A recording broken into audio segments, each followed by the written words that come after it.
Hey guys, welcome to another video for Romancing SaGa Universe. We will be running death map number 4 for the new boss on Hidden Dojo.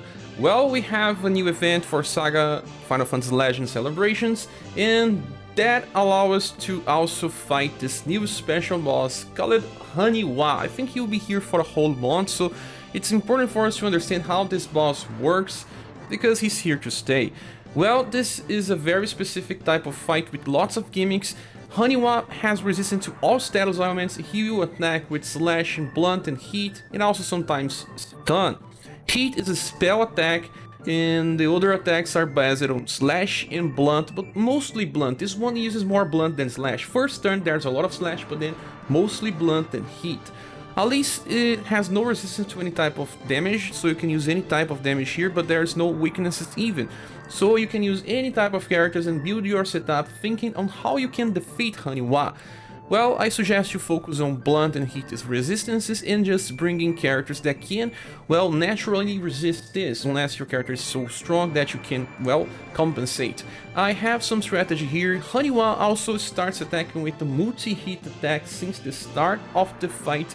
You can use tank counter setup to solve this problem, so you stop his attack, but you can also just go for sustain. My first setup uses sustain, and I'll explain what I'm using here. I have UDX Mirza. Well, he'll be using Steel Blade Light for the whole fight, but before I talk more about what I'm using with these characters, I have to explain that this fight you have 20 BP on every turn, so it's infinite BP, so that you can decide your best attacks and try to solve the problems of this fight. This enemy deals a lot of damage, so you also cannot debuff him forever, because every end of turn he cleanses himself. So even if you manage to debuff him, it will only be for the duration of turns. So if you attack beforehand, it at least helps a little, but then after he moves, he just cleans it all. In the next turn you have to reapply, so debuff strategies are not that good. I prefer buff strategies, but I also don't like to play this fight on Mano, so this one is an auto setup,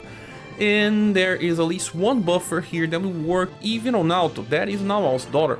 If you are playing on Mano, it's so much better to use Water Festival, because she buffs everything. She's way better than Matriarch in this scenario, because she buffs all status, while Matriarch only buffs 4. You can bring both if you want to play manual, it will work as well. But since Nawal's daughter also has this attack called Surging Wave, if you're running on auto, she will buff agility every single turn, allowing you to eventually evade attacks from this enemy. You can bring two types of formations. Tiger's Den is my favorite one because it increases will and also decreases incoming damage at all turns. It's incredible how defensive Tiger's Den is, but you can also just change for Rapid String and it will work the same.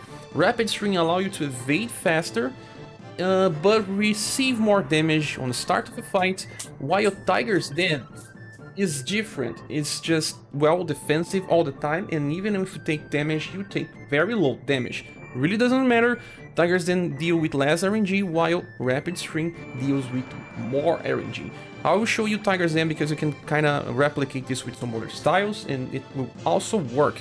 Then we have Jorg. Jorg here has Scrum Guard, so he decreases 20% of all incoming damage the whole fight, as long as everyone is alive, and everyone will be alive with this setup.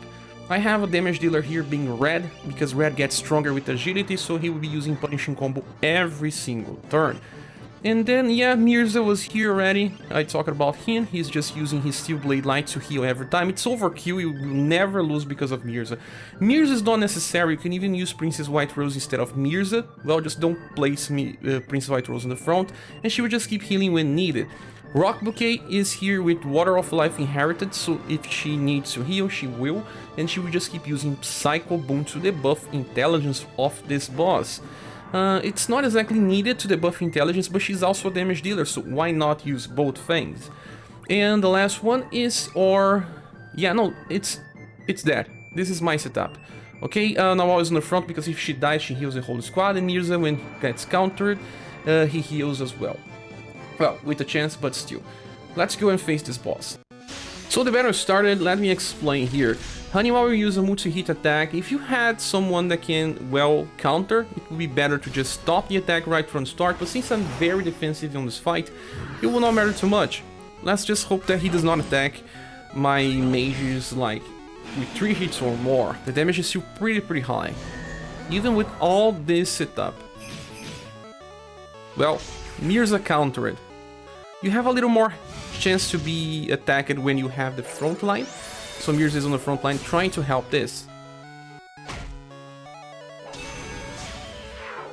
And as you can see, Mirza just healed back all damage we received, and he will keep doing that every turn. It's impossible to lose with this setup. Red will just keep doing more and more damage because of agility buff. Cycled Boom will help reduce the damage from his AoE heat attack.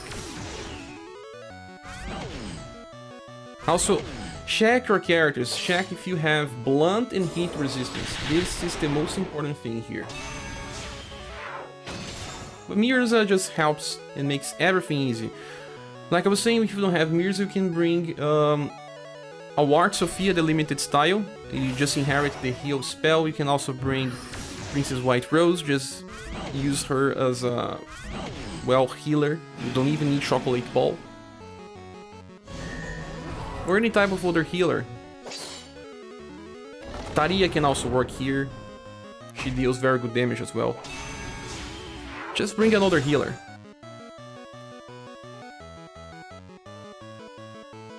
Mercetine is not recommended here because, well, she can only heal twice.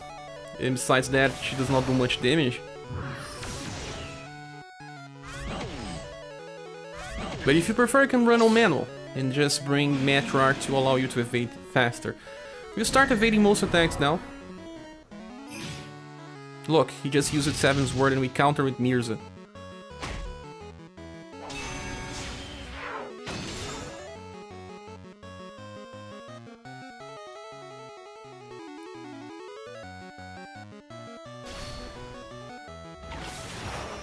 He also heals a little every new turn, that's why his HP bugs in the screen.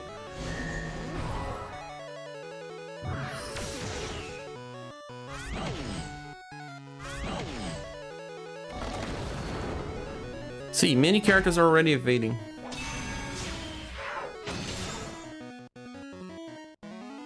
If you don't have Mirza, you can also bring your new SaGa. The newest version of SaGa can also heal, it will help, although not as much as Mirza, but yeah.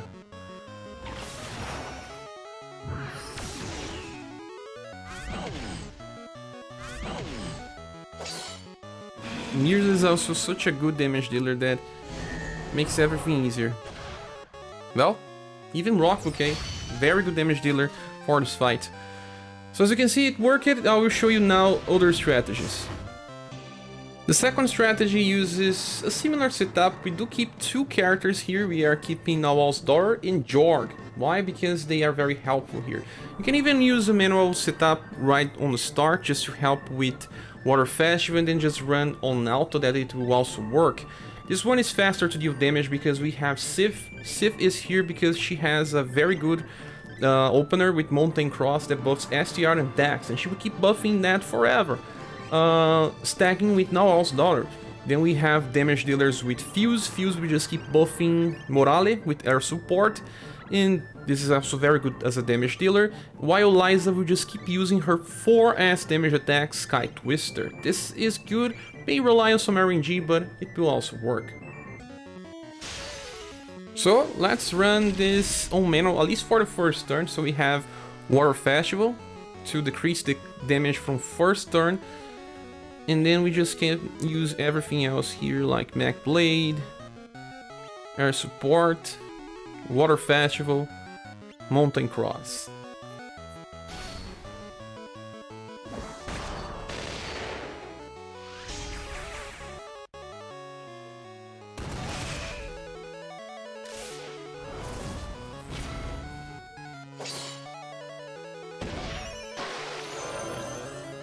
Let's hope everyone survived now.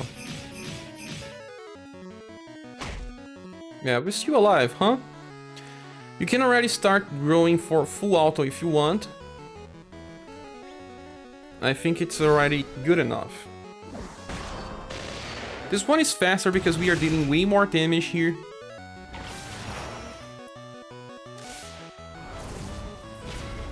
Fuse has very high agility, so he also starts evading very fast.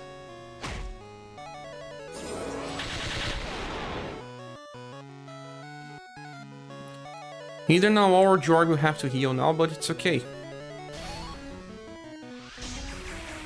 5 people combo even. Look on Sif. My Sif is not even close to max. I really like this new version of Sif. He got a little angry there.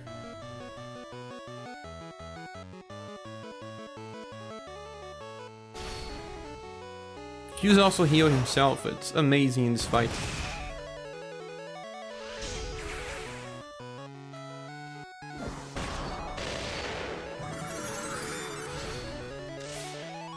Sky Twister. How much damage? 17,000.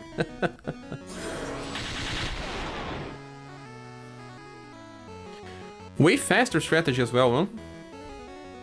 Yes. He's dead already. Just don't know.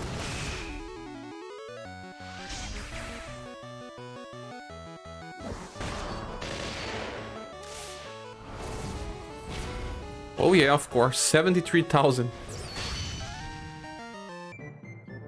Well, the last strategy is for tank counter, but I really don't like this one because it may sometimes fail if the enemy just don't want to attack the correct character. But it's good if you have 3 characters that can counter in the front lines of a Tiger Shark formation. I'm using Acelus because of Phantom Blade. This is Summer Acelus.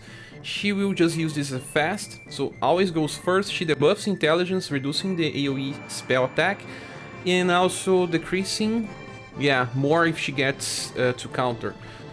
Then she doesn't even need inheritance for this.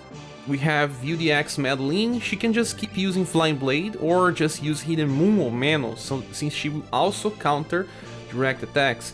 And here we also have Polka that always counters, and he also stops the multi-hit attack. He's also damage dealer with scatter explosions every single turn. And then in the back we have, again, Summer Rock Bouquet, but it can also be other characters that can heal and do damage. Any healer and attacker will work. And Nawal's Daughter in the back again. Can be Matriarch if you want. You can play this on Manual. We will be showing this strategy now. Okay, since battle started, I will not be running on full auto, but I actually can. Let's run this on full auto. You'll see.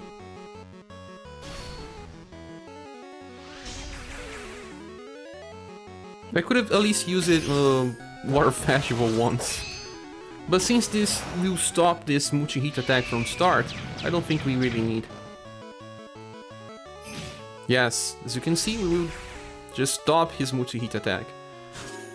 As long as he attacks the frontal tank.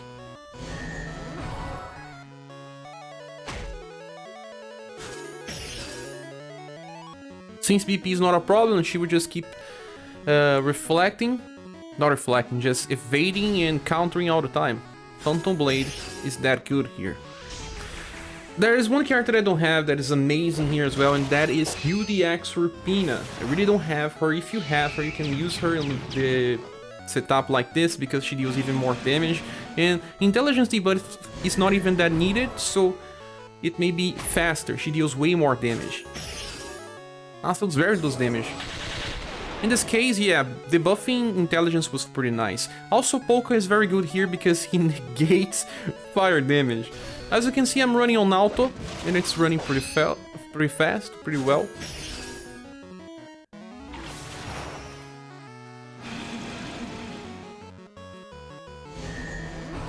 You can also, instead of using Rock Bouquet, Commando Emilia back there, she can use... Whoa, you see? He didn't attack the character that needed to be attacked, so sometimes bad stuff may happen.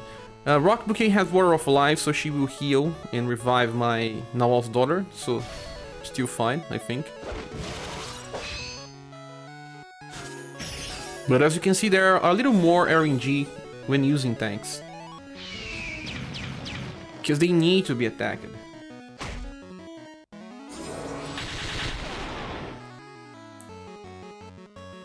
Since we have 2 healers, it's still safe.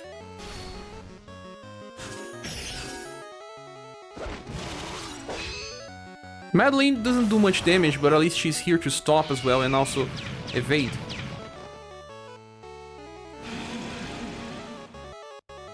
If you have global exclusive Monica, it's also kinda better because she would just use her SS attack and then counter every time. Global exclusive Monica also works.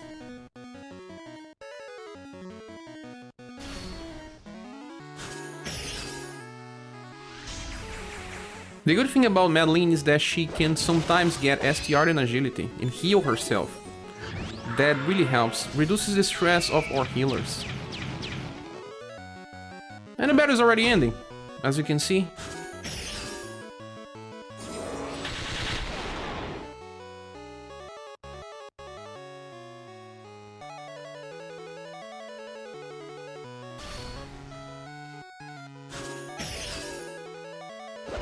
Very close to ending. Who will die? Who will kill?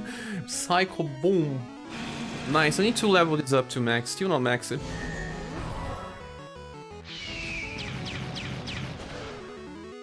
As you can see, this also works, even on auto, so you don't have to main on this fight, because it can be a little boring. But that's it, guys. I hope it helps you deal with this enemy for the whole month. Thanks so much for watching. If you want to support the channel, you have a link here in the description of the video. And I guess I see you in the next video. Bye.